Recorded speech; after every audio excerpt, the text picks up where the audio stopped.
Hello बच्चों, आज हम क्लास 10 साइंस का chapter number 2 acid basis and salt करेंगे, जिसमें हम इसके सभी इंपॉर्टेंट एमसीक्यूज सॉल्व करेंगे, जिसमें आपको एक्सप्लेनेशन भी दी जाएगी और उसका आंसर भी बताया जाएगा। हर क्वेश्चन पढ़ने के बाद आपके लिए एक 10 सेकंड का टाइमर चलेगा और उस 10 सेकंड में आप अपना सही जवाब कमेंट सेक्शन में जरूर लिखें और 10 सेकंड बाद मैं उसका सही जवाब आपको बताऊंगा। देखते हैं आप में से कितने बच्चों के जवाब बिल्कुल सही निकलते हैं। और अगर आपके 80% क्वेश्चंस के जवाब अगर सही निकलते हैं तो आप ये मानिए कि आपका इस चैप्टर की तैयारी आपकी बहुत अच्छी तरीके से हो चुकी है। तो चलिए शुरू करते हैं। पहला क्वेश्चन हमारा है, विच acid is present in tomato, यानी टमाटर में कौन सा अम्ल होता है? Citric acid, oxalic acid, lactic acid या HCl। आपका समय शुरू होता है अब।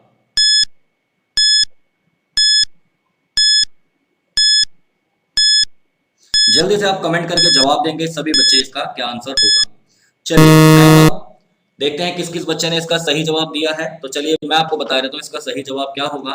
तो टमाटर में स्टूडेंट्स आप याद रखेंगे कौन सा एसिड होता है, ऑक्सैलिक एसिड। ये बड़ा जब आपको पढ़ाया गया था, इस चैप्टर के वीडियो आपको डिस्क्रिप्शन में मिल जाएगा लिंक उसका। जब ये चैप्टर आपको पढ़ाया गया था तो उसमें समझाया था कि टोमेटो में कौन सा एसिड हमारा होता है। तो इसका करेक्ट आंसर आएगा बी, यानी कि ऑक्सैलिक एसिड। चलिए अब हम चलते हैं नेक्स्ट क्वेश्चन की तरफ। विच acid is a strong acid in the following. आपको ये बताना है कि इनमें से कौन सा एसिड स्ट्रॉन्ग है, यानी कि कौन प्रबल अम्ल है। तो आपका समय शुरू होता है अब। जल्दी से आप लोग सही जवाब दें और ऑप्शन में ए, बी, सी या डी आपने लिखना है, तो आप हमें पता चल जाएगा कि आपने कौन सा आंसर आप सही दे रहे हैं। तो आपका समय हो गया है खत्म। तो यहाँ पर देखते हैं हमारे ऑप्शन आते हैं ए। देखो HCl क्या है, पीएच इसकी दे रखी है 1, है ना। सबसे पहले मैं आपको एक बात बता दूं कि पीएच जब हमने टॉपिक जब पढ़ा था, मैंने आपको बताया था कि अगर किसी की पीएच होती है 7 तो वो होते हैं न्यूट्रल। 7 से ज्यादा वाले जितने भी होते हैं वो सारे के सारे क्या होते हैं, बेसिक। 7 से कम वाले जितने भी होते हैं वो सारे के सारे क्या होते हैं, एसिडिक, है ना। अब देखो है तो ये भी एसिड, 5 है, ये भी एसिड है, ये भी एसिड है, ये भी एसिड है। और साथ साथ एक बात और बताई थी कि 7 से जितने कम होंगे, पीएच जितनी कम होगी वो उतना ज्यादा स्ट्रॉन्ग एसिड होगा। तो यहाँ पर सबसे कम पीएच अगर आप देखेंगे वो आ रही है कौन सी, 1। तो इसलिए सबसे ज्यादा जो स्ट्रॉन्ग एसिड होगा स्टूडेंट्स वो कौन होगा, हमारा HCl। तो इसका आ जाएगा correct answer option number A. आप में से कई सारे बच्चों ने इसका जो जवाब है वो सही दिया है, कुछ बच्चों ने इसका जवाब गलत भी दिया है। तो आप केयरफुल रहें, जब भी इसका जवाब दें तो आप बहुत ध्यान से आपने इसका जवाब देना है। चलिए moving to the question number 3। Na2CO3.10H2O is known as. आपने बताना है कि Na2CO3.10H2O को हम क्या कहते हैं। Baking soda, baking powder, washing soda या ब्लीचिंग पाउडर। आपका समय शुरू होता है अब। जल्दी जल्दी आप लोग देखो, ये क्वेश्चन मैं समझता हूँ बड़ा आसान क्वेश्चन है। अगर आपने चैप्टर थोड़ा भी पढ़ा होगा तो आप इसका जवाब जरूर दे पाएंगे। तो आंसर आने शुरू हो गए हैं, तो आपका समय हो गया है खत्म। तो देखें स्टूडेंट्स, इसका सही आंसर क्या होगा। बेकिंग सोडा मैं साथ साथ बताता जाता हूँ। देखो बेकिंग सोडा जो होता है उसका फॉर्मूला होता है NaHCO3। बेकिंग पाउडर जो होता है उसका फॉर्मूला अलग से फॉर्मूला नहीं होता, बस ये होता है कि NaHCO3 में क्या मिल जाता है, कोई वीक एसिड मिल जाता है। और वॉशिंग सोडा का अगर हम देखेंगे इसका फॉर्मूला होता है Na2CO3.10H2O। और लास्ट आएगा हमारा ब्लीचिंग पाउडर, इसका आप जानते हैं क्या होता है, CaOCl2। तो आपसे ये पूछा गया था, तो ये हमारा कौन हो जाएगा, वॉशिंग सोडा। तो इसलिए इसका करेक्ट आंसर हो जाएगा option number C, washing soda Na2CO3.10H2O। Next question की तरफ अब हम बढ़ते हैं। Which salt is a neutral salt. आपको ये बताना है, ये बड़ा दिमाग लगाने वाले क्वेश्चन है, इसलिए इसको आप ध्यान से करेंगे, ध्यान से समझेंगे। आपको ये बताना है कि कौन सा जो सॉल्ट है वो न्यूट्रल सॉल्ट है। इनमें से बताना है कौन सा जो लवण है, सॉल्ट है, वो उदासीन है, ठीक है ना, न्यूट्रल है। तो 4 ऑप्शन आपको दिए हुए हैं, NH4Cl, CH3CO NH4, CH3CO Na और Na2CO3। ये आपको थोड़ा करके देखना पड़ेगा, इसलिए इस क्वेश्चन के लिए मैं आपको समय दे रहा हूं 20 सेकंड का। तो चलिए आपका समय शुरू होता है अब। जल्दी जल्दी आप लोग सोच के समझ के इसका सही जो जवाब है आप कमेंट में लिखें। और जब भी आप कमेंट में लिखें तो आप ऐसे लिख दिया करें, फोर्थ का है ए, है ना, या जो भी कोई ए है, बी है, सी है या डी है। तो इससे ये पता लगेगा कौन सा क्वेश्चन का जवाब आप दे रहे हैं आगे पीछे जब हो जाता है। चलिए 20 सेकंड का समय आपका हो गया है यहाँ पर, तो हम इसका सही जवाब देखेंगे। लेकिन डायरेक्ट जवाब देने से पहले इसको थोड़ा सा समझ लिया जाए तो अच्छा रहेगा। तो सबसे पहले यहाँ देखो NH4Cl है ना। देखो NH4Cl एक सॉल्ट ये है। अब ये सॉल्ट किसका बना होगा, तो देखो भाई, एक हमारा बेस होता है NH4OH और एसिड इसमें लिया गया था HCl। तो इससे हमारा सॉल्ट बन गया कौन सा, NH4Cl, और साथ में क्या बन गया, H2O। आप जानते हो ये कैसा होता है बताओ, ये होता है हमारा वीक बेस, और ये कैसा होता है हमारा स्ट्रॉन्ग एसिड। तो ये सॉल्ट जो बनेगा कैसा बनेगा, एसिडिक बनेगा, तो इसलिए ये ऑप्शन तो नहीं होगा। सेकंड वाला अगर हम देखें, देखो CH3COO, मैं अगर इसमें एक H लगा दूं तो ये क्या बन जाएगा, एसिडिक एसिड बन जाएगा। और ये NH4 और साथ में O है, इसके साथ अगर मैं एक NH4 है, अगर इसके साथ में OH लगा दूं तो ये क्या बन जाएगा, बेस। तो ये वीक एसिड है और वीक बेस है। इसको एक बार अभी हम चेक करेंगे।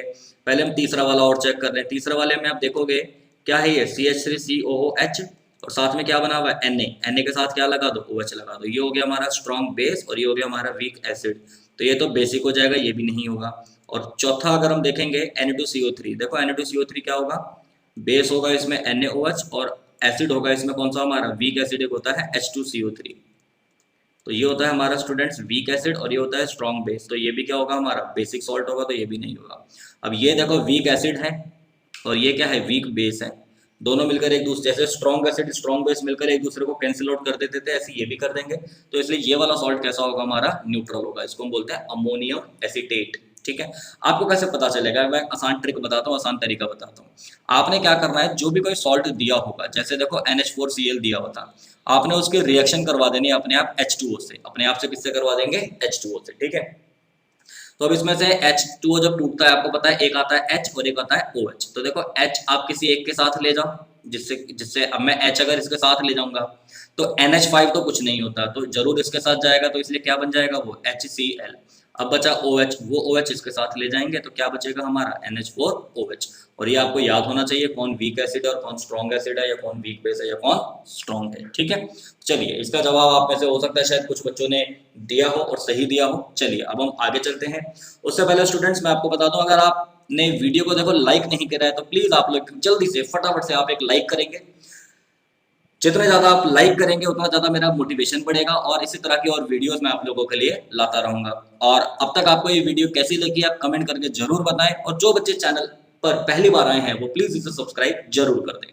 चलिए नेक्स्ट अब हम देखेंगे फटाफट से, लैक्टिक एसिड इज प्रेजेंट इन, आपको ये बताना है लैक्टिक एसिड इनमें से किसमें होता है, ऑरेंज, टी, कर्ड यानी कि दही, और विनेगर यानी कि सिरका। यहाँ पर 10 सेकंड का टाइम मिलेगा, टाइम शुरू होता है अब। जल्दी जल्दी आप लोग इसका जवाब देंगे, टाइमर आपका स्टार्ट हो चुका है, आपने तुरंत इसका जवाब देना है। इसका सही आंसर क्या होगा, कमेंट सेक्शन में आप सभी बच्चे जवाब लिखेंगे। तो चलिए आपका टाइम हो गया है यहाँ पर खत्म, देखते हैं इसका सही जवाब क्या होगा। तो देखो लैक्टिक एसिड, मेरे ख्याल से ये सभी बच्चों को पता होगा। लैक्टिक एसिड हम बचपन से पढ़ते हुए आ रहे हैं, किसमें होता है, दही में, है ना। कर्ड जो होता है हमारा, उसमें कौन सा एसिड होता है, लैक्टिक एसिड। तो इसलिए इसका सही जवाब क्या हो जाएगा स्टूडेंट्स, हमारा कर्ड यानी कि दही। चलिए अब हम चलते हैं नेक्स्ट क्वेश्चन की तरफ। नेक्स्ट क्वेश्चन है हमारा यहाँ पर CuSO4.5H2O। इस कंपाउंड में जो वाटर मॉलिक्यूल होते हैं उसको हम क्या बोलते हैं। ये जो आपको एक यौगिक दिया हुआ है, इसमें जल के अणु को क्या कहते हैं, प्योर वाटर कहते हैं, या वाटर ऑफ क्रिस्टलाइजेशन मतलब क्रिस्टलीकरण के जल कहते हैं, या सोडा वाटर कहते हैं, या नन ऑफ दीज कहते हैं। आपका समय शुरू होता है अब, जल्दी से आप जवाब देंगे। ये भी बड़ा आसान सा क्वेश्चन है, आप इसका जवाब अच्छे से दे पाएंगे, मुझे ऐसी पूरी पूरी उम्मीद है। कई बच्चों ने जवाब दे भी रहे हैं इसके। टाइम आपका हो गया है यहाँ पर खत्म, तो इसका सही जवाब होगा बी, वाटर ऑफ क्रिस्टलाइजेशन। आपको मैंने बात बताई थी, किसी भी फॉर्मूले के आगे अगर पॉइंट H2O लिखा हुआ रहता है तो उसको हम क्या बोलते हैं, वाटर ऑफ क्रिस्टलाइजेशन। क्या बोलेंगे उसको हम, वाटर ऑफ क्रिस्टलाइजेशन। तो इसलिए इसका ऑप्शन हो जाएगा option number B. Next question की तरफ अब हम बढ़ते हैं स्टूडेंट्स। नेक्स्ट क्वेश्चन हमारा है, which of the following salts does not contain water of crystallization. देखो ये भी उससे रिलेटेड है, कहता है इसमें से जल के अणु किस में नहीं है, मतलब किसके फॉर्मूले में ये पॉइंट H2O नहीं आता है। तो आपको ये बताना है। 4 ऑप्शन आपको दिए हुए, blue vitriol, baking soda, washing soda और जिप्सम। आपका समय शुरू होता है अब। जिस बच्चे ने इस चैप्टर की सारी वीडियोस देखी हुई हैं वो इन सभी का जवाब अच्छे से दे पाएगा, लेकिन अगर किसी ने इन वीडियोस को नहीं देखा हुआ है तो वो जवाब नहीं दे पाएगा। टाइम आपका खत्म हो गया है, मैं अब इसका सही जवाब दे देता हूं। तो देखो थोड़ा सा समझेंगे पहले, याद रखना है ब्लू विट्रॉल जो होता है हिंदी में कहते हैं नीला थोथा। क्या पढ़ते हैं इसको, नीला थोथा। ये ब्लू विट्रॉल होता है CuSO4। तो इसमें वाटर मॉलिक्यूल किसमें होते हैं, 5। बेकिंग सोडा आप जानते हैं, इसका फॉर्मूला क्या होता है हमारा, NaHCO3। वहीं आ जाओ वॉशिंग सोडा। वॉशिंग सोडा में आप देखेंगे वाटर ऑफ क्रिस्टलाइजेशन होते हैं, कितने होते हैं, ये 10 H2O होते हैं। और जिप्सम में भी आपको पता है कितने होते हैं, बताओ सभी बच्चे जवाब दें। जिप्सम में होते हैं कितने, 2 H2O। तो देखो इसमें इसमें इसमें तीनों वाटर मॉलिक्यूल प्रेजेंट है, इसमें नहीं है, तो इसलिए इसका करेक्ट आंसर आ जाएगा स्टूडेंट्स हमारा वॉशिंग सोडा। ठीक है, सॉरी बेकिंग सोडा, याद रखेंगे। Next question, in which pH range does our body work to survive in the atmosphere. हमारा जो शरीर है किस पीएच रेंज में काम कर सकता है सही तरीके से, जल्दी से जवाब देंगे, टाइम शुरू होता है अब। आपको बताना है कि हमारी बॉडी के लिए सबसे सही जो पीएच होती है वो कौन सी होती है। चार ऑप्शन आपको दिए हुए, रेंज आपको बतानी है, 5.5 से 8.5, 7.8, 2.3 to 7.0, 7.5 to 12.5। टाइम आपका खत्म हो गया है। तो इसका सही आंसर मैं आपको बता देता हूँ, आंसर है इसका 7.0 to 7.8। तो ये इसका करेक्ट आंसर है, याद रखेंगे। मैं आपको बता दूं स्टूडेंट्स, इसमें जितने भी क्वेश्चंस आपको मैं करवा रहा हूँ, बता रहा हूँ, ये आपके एग्जाम पॉइंट ऑफ व्यू से बहुत ज्यादा इंपॉर्टेंट है। आप इनके ये मान के चल लो, मोर देन 90% ये चांस है इनके कि आपके एग्जाम्स में जरूर पूछे जाएंगे, चाहे वो आपका स्कूल का कोई एग्जाम हो या फाइनल जो आपका बोर्ड का एग्जाम होता है, जो भी आपका फाइनल जो पेपर होगा उसमें भी ये वाले आपके जो क्वेश्चंस हैं इनमें से जरूर पूछे जाएंगे। तो इसलिए आप इनकी अच्छी तरह से प्रिपरेशन करें और इनको इस वीडियो के बाद आप याद जरूर कर लेंगे दोबारा से देखकर, ठीक है ना। सारे आंसर जब बता दिए जाए तो इस वीडियो को आप दोबारा से देखें और इन सभी क्वेश्चंस को याद कर लेंगे। नेक्स्ट अब हम आगे बढ़ते हैं, what is the chemical formula of POP. देखो बड़ा आसान क्वेश्चन है, खैर ये पीओपी का यानी प्लास्टर ऑफ पेरिस का आपने क्या करना है, रासायनिक सूत्र बताना है, केमिकल फॉर्मूला बताना है। चार ऑप्शन आपके सामने दिए हुए हैं, आपका समय शुरू होता है अब। जल्दी से लिखें, 9th का ए है, बी है, सी है या डी है, प्लास्टर ऑफ पेरिस का क्या सही फॉर्मूला है, आपने मुझे जवाब देना है। चलिए खत्म, तो देखते हैं इसका करेक्ट आंसर। इसका करेक्ट आंसर होगा ऑप्शन नंबर सी। कई बच्चों ने मुझे हो सकता है कि ये जवाब दिया हो 2H2O, ये गलत जवाब है क्योंकि ये हमारा क्या होता है स्टूडेंट्स, जिप्सम होता है। ये क्या होता है, जिप्सम। इसमें से जब 1.5 वाटर मॉलिक्यूल अलग हो जाते हैं, है ना, क्या होता है जब 1.5 वाटर मॉलिक्यूल अलग हो जाते हैं तो इसमें आधा H2O बचता है और इसी आधे H2O वाले CaSO4 को हम क्या बोलते हैं, POP यानी कि प्लास्टर ऑफ पेरिस। ठीक है, अच्छा देखो स्टूडेंट्स, मैं आप लोगों से एक रिक्वेस्ट जरूर करूंगा, इस वीडियो को आप ज्यादा से ज्यादा शेयर जरूर करें। मैं चाहता हूं कि ज्यादा से ज्यादा बच्चों के पास ये वीडियो जाए ताकि हमसे जुड़े जो भी बच्चे हैं या आपसे जुड़े जो भी बच्चे हैं सबके एग्जाम्स में बढ़िया मार्क्स आए। और आप इस वीडियो के लिंक को आप अपने स्टेटस पे भी लगा सकते हैं, तो आपके जो फ्रेंड सर्कल में जो बच्चे हैं वो इसे देख पाएंगे बड़े आराम से। या आप अगर आपका कोई ग्रुप है फ्रेंड सर्कल का तो वहां पर भी आप इसको जरूर से जरूर शेयर कर देंगे, क्योंकि आप जानते हैं अच्छे से कि शेयरिंग इज केयरिंग, है ना। आप अगर किसी बच्चे के साथ इसको शेयर करते हैं तो कभी ना कभी किसी न किसी रूप में वो बच्चा आपके लिए कुछ ना कुछ अच्छा काम, हेल्प आपकी वो जरूर करेगा। चलिए नेक्स्ट अब हम बढ़ते हैं, which salt is acidic in nature. ये भी एक आसान क्वेश्चन है, आपने बताना है इनमें से अम्लीय कौन है, कौन सा सॉल्ट ऐसा है जो अम्लीय है। आसान तो खैर नहीं है, याद करो पीछे मैंने क्वेश्चन करवाया था, है ना, जिसमें इनके H2O से रिएक्शन हम करवाते हैं और हमें पता चलता है कौन एसिडिक है और कौन बेसिक है। तो आपने इसका जवाब बताना है अम्लीय कौन है। तो देखो आपका समय शुरू होता है अब। हम ये जानते हैं ये स्ट्रॉन्ग एसिड और स्ट्रॉन्ग बेस है। देखो कुछ तो क्या होता है हमें याद हो जाते हैं, पढ़ते पढ़ते याद हो जाते हैं ना, ये न्यूट्रल है तो ये तो होगा नहीं, और साथ ही साथ ये भी आपने पढ़ा था ये वीक एसिड और वीक बेस का है। टाइम आपका खत्म हो चुका है। ये भी कैसा है हमारा, न्यूट्रल होता है, तो ये दोनों तो होंगे ही नहीं, है ना। सवाल आता है NH4Cl। NH4Cl देखो कैसे बना था, NH4OH में HCl मिलाया था तब जाकर बना था। तो ये होता है हमारा स्ट्रॉन्ग एसिड और ये होता है क्या, वीक बेस। ज्यादा इंपैक्ट किसका होगा, एसिड का, तो इसलिए ये वाला सॉल्ट कैसा होगा हमारा, एसिडिक। तो इसलिए इसका सही आंसर, सही जवाब क्या होगा हमारा, NH4Cl। क्वेश्चन 10 क्वेश्चन यहाँ पर हमारे कंप्लीट हो चुके हैं स्टूडेंट्स। अब हम आगे चलते हैं, क्वेश्चन नंबर 11 अगर हम देखें, at what temperature is gypsum heated to form plaster of Paris. ये एक इंपॉर्टेंट क्वेश्चन है, ठीक है ना। कितने टेम्परेचर पर जिप्सम को गर्म किया जाए कि वो प्लास्टर ऑफ पेरिस में कन्वर्ट हो जाए। चार ऑप्शन से जवाब देंगे, आपका समय शुरू होता है अब। 10 सेकंड का टाइमर चल चुका है, जल्दी से आप अपना जवाब दें कि कौन से टेम्परेचर पर जिप्सम को गर्म किया जाएगा कि पीओपी बन जाएगा। चलिए समय 10 सेकंड का।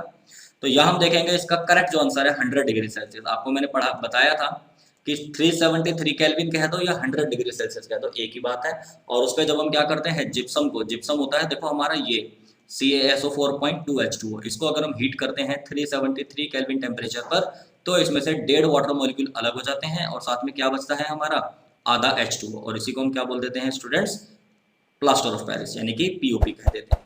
चलिए moving to the question number 12, आप देखेंगे which acid is present in tamarind. Tamarind मतलब इमली, इमली में कौन सा अम्ल होता है। ये तो बड़ा आसान क्वेश्चन है, 5 सेकंड में जवाब देंगे, समय शुरू होता है अब। Tartaric acid, oxalic acid, lactic acid या सिट्रिक एसिड? जल्दी से जवाब दें जिन बच्चों को इसका जवाब पता है। जवाब देने में आप देरी मत किया करें, चाहे आप गलत जवाब दें लेकिन जवाब जरूर दें। सभी बच्चों का पार्टिसिपेशन बहुत जरूरी है। समय यहाँ पर खत्म हो गया है तो इसका सीधा आंसर आएगा यहाँ पर टार्ट्रिक एसिड। इसको याद रख लो, टी से ये है, टी से ये है, तो दोनों एक जैसे होते हैं, ठीक है ना। तो टार्ट्रिक एसिड होता है। नेक्स्ट क्वेश्चन आएगा हमारा यहाँ पर 13। एसिडिक स्ट्रेंथ के टर्म्स में आपको ये बताना है कि इनका इंक्रीजिंग ऑर्डर क्या होता है। It's very very important question, मतलब ये बोर्ड लेवल का क्वेश्चन है, आपके पेपर में आ सकता है। आपने क्या करना है, आपको ये दिए हुए हैं वाटर, एसिटिक एसिड और हाइड्रोक्लोरिक एसिड। आपने इनको क्या करना है, अम्लीयता के बढ़ते हुए क्रम में अरेंज करना है, मतलब एसिडिक कैरेक्टर के बढ़ते हुए ऑर्डर में आपने क्या करना है, इनको अरेंज करना है। तो सबसे पहले देखो, आप जानते हो एक दिया हुआ वाटर, एक दिया हुआ एसिटिक एसिड और एक दिया हुआ हाइड्रोक्लोरिक एसिड। इतनी बात आपको तो पता है, हाइड्रोक्लोरिक एसिड सबसे स्ट्रॉन्ग एसिड होता है, नहीं आना चाहिए। तो एक तो इस ऑप्शन में आ रहा है और एक इस ऑप्शन में आ रहा है, ये दोनों तो होंगे ही नहीं, है ना। हाइड्रोक्लोरिक एसिड से कम एसिडिक कौन होगा, वीक एसिड कौन होता है, एसिटिक एसिड होता है। वाटर नहीं होता, एसिटिक एसिड होगा। और सबसे कम कौन होगा हमारा, वाटर, क्योंकि वाटर तो न्यूट्रल होता है।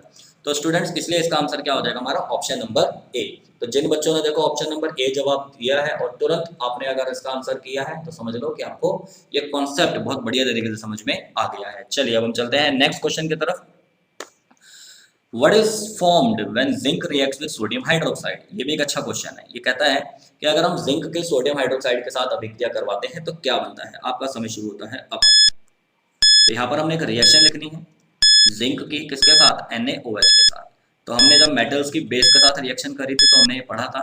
यहाँ पर आप देख सकते हैं टाइम खत्म हो चुका है हमारा। यहाँ पर क्या बनेगा, Na2ZnO2 और साथ में बनेगा हमारा हाइड्रोजन गैस। तो ये एक जो सॉल्ट बना है, ये सॉल्ट होता है और इसको हम बोलते हैं सोडियम जिंकेट, ठीक है ना। तो सोडियम जिंकेट और साथ में हाइड्रोजन गैस बन गई, तो इसलिए इसका ऑप्शन नंबर हो जाएगा क्या, बी। चलिए नेक्स्ट क्वेश्चन की तरफ अब हम चलते हैं। Which of the following statements is correct about an aqueous solution of acid and a base?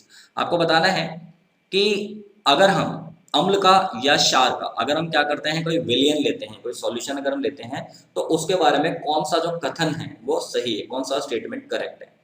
पहला बोल रखा है कि जितनी ज्यादा पीएच होगी वो उतना ज्यादा क्या होगा, एसिड स्ट्रॉन्ग होगा। क्या ऐसा सही है ये, नहीं। हमें पता है जितना ज्यादा पीएच होगी वो उतना एसिड क्या होगा हमारा, वीक होता है। तो ये तो गलत हो गया। हायर द पीएच वीक कर द एसिड, बिल्कुल ये वाला करेक्ट होगा हमारा। Lower the pH stronger the base, नहीं, पीएच बेस में उल्टा होता है। जितनी पीएच कम होगी बेस क्या होगा, उतना वीक होगा। तो हमारे कौन कौन सा करेक्ट है, सेकंड और फोर्थ। और सेकंड और फोर्थ स्टूडेंट्स कौन सा आ रहा है हमारा, ऑप्शन नंबर डी। तो इसलिए इसका करेक्ट आंसर क्या हो जाएगा, ऑप्शन नंबर डी हो जाएगा। नेक्स्ट क्वेश्चन पर अब हम चलते हैं। यहाँ पर आप देख सकते हैं टूथ इनेमल, ये भी बड़ा आसान क्वेश्चन है। आपको अगर याद हो पढ़ते समय तो आप जवाब देंगे कि दांत में जो इनेमल होता है वो किसका बना होता है। आपका समय शुरू होता है अब। जल्दी से आप इनेमल का फॉर्मूला बताएंगे मेरे को, जिससे हमारे दांत और हमारी हड्डियां बनी होती हैं। दांत और हड्डियां दोनों एक ही मटेरियल की बनी होती है, आपने उसका फॉर्मूला बताना है ना।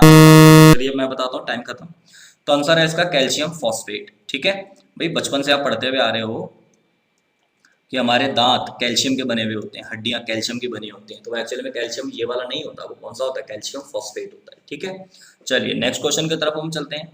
Rain is called acid rain when it's, आपको बताना है कि रेन जो है, रेन को हम क्या कहते हैं, एसिड रेन कहते हैं। कब कहते हैं एसिड रेन, तो ये भी एक बड़ा अच्छा सा क्वेश्चन है। जल्दी से आप बताएं, 10 सेकंड का टाइम आपको मिलेगा यहाँ पर। टोटल मैं बता दो यहाँ पर स्टूडेंट्स 25 क्वेश्चन के आसपास हम करेंगे, 25 क्वेश्चन, ठीक है। तो आप वीडियो को एंड तक देखते रहें, जुड़े रहें साथ में और सभी क्वेश्चंस के जवाब आपने। चलिए टाइम हमारा यहाँ पर खत्म हो गया है। तो आप याद रखेंगे, जब बारिश के पानी की पीएच 5.6 से कम हो जाती है तो उसको हम क्या बोलते हैं, एसिड रेन, ठीक है ना।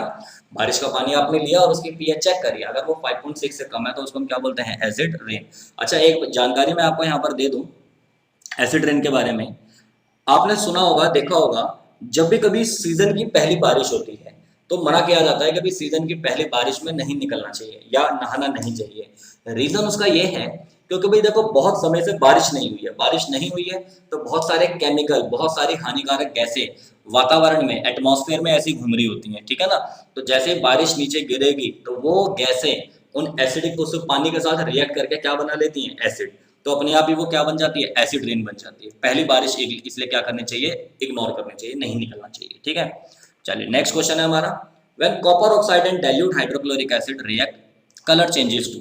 आपको बताना है, अगर हम क्या करते हैं, कॉपर ऑक्साइड लेते हैं और उसमें डाइल्यूट HCl अगर मिलाते हैं तो आपको बताना है उसका कलर क्या हो जाएगा। जल्दी से जवाब देंगे, 10 सेकंड का टाइमर शुरू हो गया है। यहाँ पर देखो रिएक्शन में अगर हम देखें प्रोडक्ट तो हमारा बनेगा CuCl2 और साथ में हमारा एक बन जाना चाहिए क्या H2O, ठीक है, क्योंकि कॉपर क्या है ऑक्साइड है और डाइल्यूट HCl है। हाँ, तो क्या बन जाएगा हमारा H2O। तो इसका कलर आप याद रख सकते हैं, टाइम खत्म हो चुका है हमारा, कलर इसका याद रख सकते हैं ब्लूइश ग्रीन। तो ये याद रखने वाली चीज है, इसमें कुछ ज्यादा एक्सप्लेनेशन नहीं है। स्टूडेंट्स, यहाँ तक की वीडियो आपको कैसी लग रही है, आपको आप इंजॉय कर रहे हो, आप जवाब दे पा रहे हो या नहीं दे पा रहे हो, मुझे आप कमेंट करके बताएं जरूर। और मुझे ये बताएं कि आगे इस तरह की वीडियोस आप लोगों के लिए मैं लाता रहूं या नहीं, आपको अच्छी लगती हैं ऐसी वीडियोस, मुझे कमेंट करके आप बताएं। और उसके बाद फिर हम आगे नेक्स्ट क्वेश्चन की तरफ चलते हैं। Order of acetic acid resemble that of, आपको बताना है कि जो एसिटिक एसिड होता है, एसिटिक अम्ल जो होता है, उसकी गंध किससे मिलती है इनमें से? रोज, या जलते हुए प्लास्टिक से, या विनेगर यानी कि सिरके से, या केरोसिन यानी मिट्टी के तेल से। समय शुरू होता है अब। जवाब आपको देना है। चार ऑप्शन है, चारों में से आप करेक्ट बताएंगे क्या इसका सही आंसर होगा। तो टाइम अब आपका यहाँ पर खत्म। अब हम यहाँ पर चेक करेंगे तो देखो इसका सीधा सा आंसर है विनेगर, सिरका यानी कि, ठीक है ना। ये बहुत आसान क्वेश्चन है, अगर आपने थोड़ा बहुत भी पढ़ा होगा आप इसका इजीली जवाब दे पाएंगे, ठीक है। नेक्स्ट क्वेश्चन की तरफ हम चलते हैं। 20 क्वेश्चन अब हम यहाँ पर देख रहे हैं। कहता है कि a drop of liquid sample was put on the pH paper, paper turned blue, the liquid sample must be of. आपने क्या करा, आपके पास कोई एक लिक्विड है और आपने उसकी एक बूंद को पीएच पेपर के ऊपर रखा, पीएच पेपर के ऊपर डाला, तो उसका रंग नीला हो जाता है। तो आपको बताना है कि वो लिक्विड क्या होगा। अब देखो सीधी सी बात समझो, जब पीएच पेपर के ऊपर अगर हम उसको डाल रहे हैं और पेपर का रंग अगर नीला हो जाएगा, तो मतलब पहले कैसा था, पेपर लाल होगा। पेपर पहले कैसा था, लाल, और ये डालने पर क्या हो गया, नीला हो गया। तो ऑब्वियस सी बात है, आपको पता है कि लाल के ऊपर क्या डालें कि कलर नीला हो जाए, तो वो होता है हमारा बेस। क्या होता है वो, बेस। तो देखो ये एसिड है, ये भी एसिड होता है, ये भी एसिड होता है, तो बेस कौन होता है हमारा, सोडियम बाइकार्बोनेट, जिसको हम बेकिंग सोडा भी कहते हैं। तो इसलिए इसका जवाब ऑप्शन नंबर सी, तो ये इसका करेक्ट आंसर होगा। नेक्स्ट अब हम चलेंगे यहाँ पर आगे। आगे क्वेश्चन पूछ रहा है कि if pH of the solution is 13, आपको बताना है अगर सॉल्यूशन की जो पीएच है कितनी है, 13 है, तो उसका मतलब क्या है, वो क्या होगा। समय शुरू होता है अब। आपको बताना है कि वो वीक एसिड है, वीक बेस है, या स्ट्रॉन्ग एसिड है, या स्ट्रॉन्ग बेस है। बच्चा बच्चा इस क्वेश्चन का जवाब दे पाएगा, तो जल्दी से जवाब देंगे। समय खत्म हो गया है आपका।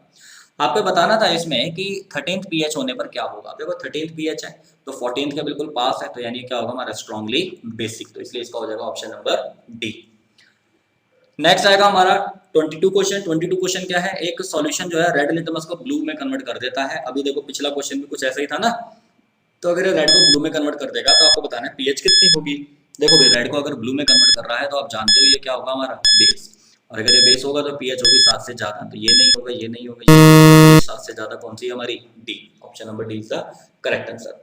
स्टूडेंट्स, जब ये सारे क्वेश्चन हो जाएंगे आप मुझे कमेंट करके ये बताएं कि आपके कितने गलत हुए। देखो सही कितने हो तो आप याद नहीं रख पाओगे, कितने गलत हुए आप ये बताना और लिखना कि मेरे 4 गलत हुए या 4 रॉन्ग, ठीक है। इस तरीके से आप लोग लिख देना कि भाई मेरे जो रॉन्ग जो हुए क्वेश्चन 4 हुए, या 6 हुए, या 2 हुए, या 0 हुए, ठीक है। तो मुझे पता चलेगा कि आप लोगों का पढ़ाई का लेवल क्या है, आपको कितना आता है, ठीक है। चलिए नेक्स्ट क्वेश्चन पर अब हम देखते हैं। Which one of the following types of medicine is use for treating indigestion. देखो आपको बताना है कि जब कभी इनडाइजेशन हो जाता है, या एसिडिटी हो जाती है, या अम्लीयता या अपच हो जाती है, तो उसमें हम किसको यूज करते हैं, ठीक है ना। तो ऑप्शंस आपके दिए हुए हैं, एंटीबायोटिक, एनाल्जेसिक, एंट एसिड, या एंटीसेप्टिक। आपका समय शुरू होता है अब। जल्दी से आप इसका जवाब देंगे। आपको जानकारी के लिए मैं बता दूं, एंटीबायोटिक्स क्या होता है। एंटीबायोटिक्स दवाइयां होती हैं जो बैक्टीरिया को किल करने के लिए काम आती हैं। समय खत्म हो गया। एनाल्जेसिक क्या होता है, हमारे पेन किलर होते हैं, जैसे आप मूव या वॉलिनी वगैरह लगाते हो दर्द होने पर, है ना। एंटीसेप्टिक क्या होता है, एंटीसेप्टिक हल्की फुल्की चोट अगर लग जाए तो उस पर हम क्या करते हैं, जो दवाई लगाते हैं वो उसको बोलते हैं एंटीसेप्टिक। और एंटासिड क्या हो जाएंगे हमारे, यही इसका जवाब है, जो एसिडिटी होने पर जो हम लेते हैं। और ये क्या होता है, एक तरह के बेस, ठीक है ना। तो एंटासिड क्या होते हैं, एक तरह के स्टूडेंट्स बेस होते हैं। जो एसिडिटी अगर आपको हो जाए ज़्यादा तो हम ये लेते हैं, जैसे आपको बताया था मैंने पहले, इनो हो गया, है ना। एक बच्चे ने कमेंट करके बताया था गैसोफास्ट, बहुत बढ़िया, है ना। इसके अलावा एक आ जाएगा हमारा कौन सा, बेकिंग सोडा। तो ये सारे के सारे क्या होते हैं हमारे, एंटासिड। अच्छा एक और नाम मैं बता दूं चलो, मिल्क ऑफ मैग्नीशिया भी होता है। तो चारों ऑप्शन अगर आप याद रख लेंगे तो आपके लिए अच्छा रहेगा। मिल्क ऑफ मैग्नीशिया का एक फॉर्मूला होता है MgOH का ट्वाइस, ठीक है। मैग्नीशियम हाइड्रोक्साइड को हम बोलते हैं मिल्क ऑफ मैग्नीशिया। नेक्स्ट अब हम क्वेश्चन पर आगे बढ़ते हैं स्टूडेंट्स। 24th क्वेश्चन है हमारा। Name the substance which is used to make cake. Cake बनाने में किसका इस्तेमाल किया जाता है? जल्दी से आप जवाब देंगे। केक बनाने में बेकिंग सोडा लेते हैं, बेकिंग पाउडर लेते हैं, विनेगर लेते हैं या ब्लीचिंग पाउडर लेते हैं। आपका समय शुरू होता है अब। केक तो आप लोग खाते ही रहते हो, है ना? जरा सा भी, जरा किसका बर्थडे आया या पेस्ट्री हो गई, आप खाते हो केक, ब्रेड, पेस्ट्री, उन सब में एक ही चीज का इस्तेमाल किया जाता है। आप जवाब देंगे किसका? समय खत्म हो गया। तो आप देखेंगे यहाँ पर बेकिंग पाउडर इसका आंसर आएगा। जो बच्चा बेकिंग सोडा आंसर दे रहा है तो वो पूरी तरह से गलत भी नहीं है लेकिन पूरी तरह से सही भी नहीं है, क्योंकि एक्चुअली में मिलाया जाता है बेकिंग पाउडर, और बेकिंग पाउडर बनता कैसे है? बेकिंग सोडा से ही बनता है। तो अगर दोनों ऑप्शन दिए जाएंगे, देखो अच्छा इस क्वेश्चन का जवाब सुन लो, अगर दोनों ऑप्शन दिए जाएंगे तो आप चुनेंगे बेकिंग पाउडर, लेकिन अगर सिर्फ ये दिया जाएगा और बाकी के ऑप्शन कुछ और होंगे तब उसका आंसर बेकिंग सोडा भी होगा। ठीक है ना? तो क्वेश्चन ये ध्यान रखेंगे, जिस तरह से पूछा गया है आपने उस तरह से जवाब इसका देना है। नेक्स्ट क्वेश्चन की तरफ हम बढ़ते हैं, और यह आज की क्लास का, आज की इस वीडियो का ये लास्ट क्वेश्चन है। Which metal does not react with dilute HCl? आपको बताना है कौन सी मेटल डाइल्यूट HCl से रिएक्ट नहीं करती है। जिस किसी बच्चे ने अब तक एक भी जवाब नहीं दिया है वो लास्ट क्वेश्चन का जरूर आप जवाब दे दें। क्या इसका जवाब होगा? टाइमर आपका मैंने शुरू कर दिया है, आप 10 सेकंड का टाइमर चल रहा है। और उससे पहले मैं आप लोगों को बता दूं, अगर आपने वीडियो अब तक लाइक नहीं करी है तो प्लीज आप इस वीडियो को लाइक कर दें, और चैनल पर अगर नए हैं तो उसको सब्सक्राइब आप जरूर कर देंगे। समय हमारा हो चुका है खत्म। सवाल मैं ये पूछ रहा था कि कौन सी मेटल ऐसी है जो डाइल्यूट HCl के साथ रिएक्शन नहीं करती? तो देखो इसका जवाब आप याद रखेंगे, कॉपर। कॉपर मेटल स्टूडेंट्स ऐसी मेटल होती है जो डाइल्यूट HCl के साथ रिएक्शन नहीं करती, नो रिएक्शन। रीजन उसका क्या होता है? आपने याद करो, जब रिएक्टिविटी सीरीज याद करी थी तो ऊपर हाइड्रोजन आता है, नीचे आता है copper. Hydrogen, copper, mercury, silver और गोल्ड, है ना? फर्स्ट चैप्टर में आपने ये रिएक्टिविटी सीरीज याद करी होगी। तो कॉपर क्या होता है? हाइड्रोजन से कम रिएक्टिव होता है, तो इसलिए ये इसको डिस्प्लेस नहीं कर पाएगा, डिस्प्लेसमेंट रिएक्शन नहीं हो पाएगी। तो ये इसका जवाब होगा। तो स्टूडेंट्स आज की क्लास में हमने 25 most important questions chapter number 2 से कर लिए हैं। उम्मीद है आप इन क्वेश्चंस को करके कॉन्फिडेंस आपके अंदर थोड़ा बहुत आया होगा। आपके अंदर ये जरूर आया होगा कि हाँ भाई आपको कुछ ना कुछ इस चैप्टर में आता है, और थोड़े बहुत अगर आप और अच्छे से तैयारी कर लेंगे तो आपके एग्जाम्स में बढ़िया मार्क्स आ जाएंगे। इस चैप्टर में जब भी कोई वीडियो अगर आए और आप चाहते हैं कि आपको तुरंत पता चल जाए तो आप चैनल को सब्सक्राइब करके बेल आइकन को आप जरूर प्रेस कर दें ताकि आपको उसका नोटिफिकेशन मिल जाए। तो स्टूडेंट्स आज के लिए इतना करते हैं, बाय बाय। आप सभी घर पे बैठकर पढ़ाई करें और अच्छे से पढ़ाई करें, और आपके बोर्ड के एग्जाम्स में बहुत बढ़िया मार्क्स आ जाएंगे। Thank you so much.